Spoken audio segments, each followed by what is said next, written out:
एक नाबालिग लड़की को उसका प्रेमी कहता है कि तुम घर से भाग जाओ, और वो लड़की नाबालिग थी, अपने बॉयफ्रेंड के कहे में आकर वो अपने घर से भाग जाती है, और वो लड़का उसके साथ जो करता है उसको जब आप सुनेंगे तो आप सिहर उठेंगे।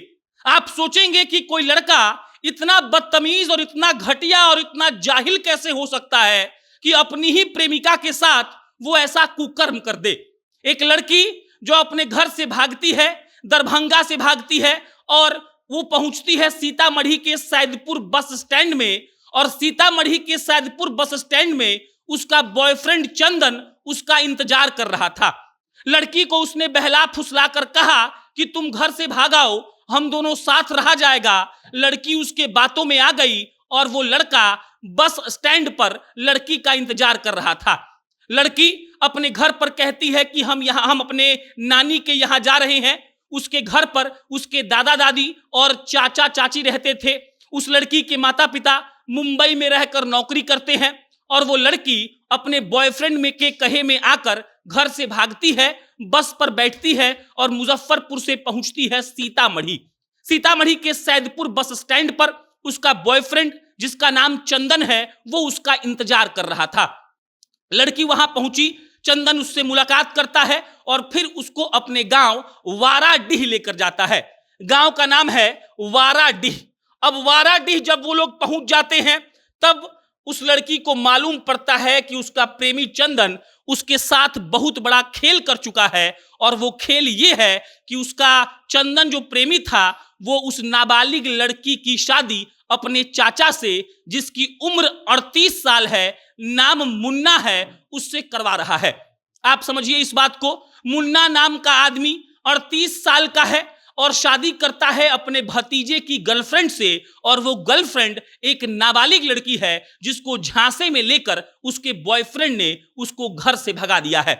इधर 14 जुलाई को जब शाम तक लड़की अपने नानी के घर नहीं पहुंचती है, तब उसके चाचा चाची और दादा दादी परेशान हो जाते हैं। उनको इस बात की फिक्र होने लगती है कि आखिर लड़की गई तो गई कहां। जब देर रात हो जाती है और लड़की अपने ननिहाल नहीं पहुंचती है, तब चाचा थाने जाते हैं। थाने में जाकर इस बात की रपट लिखवाई जाती है कि हमारी बच्ची गायब है, शायद उसका अपहरण हो गया है। और जब केस दर्ज होने के बाद पुलिस वाले इसकी जांच करने लगते हैं, तब धीरे धीरे सब खुलासा होता है। पुलिस वाले पहले पता करते हैं कि वो कहां गई थी, कौन से बस में बैठी थी, कौन सा बस उस लड़की ने पकड़ा था, और तब मालूम पड़ता है कि वो सीतामढ़ी के बस पर बैठी थी और सीतामढ़ी में ही वो उतरी थी। अब सीतामढ़ी का कनेक्शन बैठता है चंदन के साथ। वो सीतामढ़ी बस स्टैंड से उस लड़की को लेकर अपने गांव वाराडीह गया था, और पुलिस वालों को भनक लगती है कि वाराडीह में ही उस नाबालिग लड़की को रखा गया है। पुलिस वाले वाराडीह गांव पहुंचती है, और वह पुलिस वाले जब वहां पहुंचते हैं तब मालूम पड़ता है कि चंदन ने धोखे से अपने नाबालिग गर्लफ्रेंड की शादी अपने 38 साल के चाचा से करवा दी थी, और वजह यह थी कि उसके चाचा की शादी नहीं हो रही थी। उसके चाचा से कोई लड़की शादी करने को तैयार नहीं थी। भतीजा ये सोचकर परेशान था कि चाचा की जिंदगी का क्या होगा, और फिर उसने प्लान बनाया कि हम अपनी गर्लफ्रेंड को ही बुलाते हैं और उसी की शादी अपने चाचा से करवा देंगे। जब पुलिस वहां पहुंचती तो लड़की का मालूम पड़ जाता है। लड़की बरामद कर ली जाती है, सकुशल बरामद कर ली जाती है। चाचा भी गिरफ्तार होते हैं। चाचा का पहले मेडिकल जांच होता है, चाचा को उसके बाद जेल भेज दिया जाता है, और जब चंदन की तलाश होती है तब मालूम पड़ता है कि चंदन फरार है, क्योंकि उसको इस बात की भनक लग गई थी कि पुलिस वाले उसके तलाश में आ रहे हैं। चंदन की तलाश पुलिस कर रही है, क्योंकि असली दोषी वही चंदन है जिसने अपनी नाबालिग गर्लफ्रेंड को घर से भगाया, उसको अपने प्रेम के जाल में फंसाया, फिर उसको अपने पास बुलाया इस बात का झूठा वादा करके कि हम लोग साथ रहेंगे।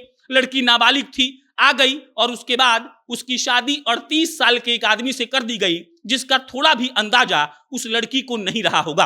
पुलिस वालों ने लड़की को बरामद करके कोर्ट में उसका स्टेटमेंट दिलवा दिया है। चाचा गिरफ्तार करके जेल भेज दिए जा चुके हैं, और पुलिस वालों को चंदन की तलाश है, जिस चंदन ने इतना घटिया काम अपनी गर्लफ्रेंड के साथ किया।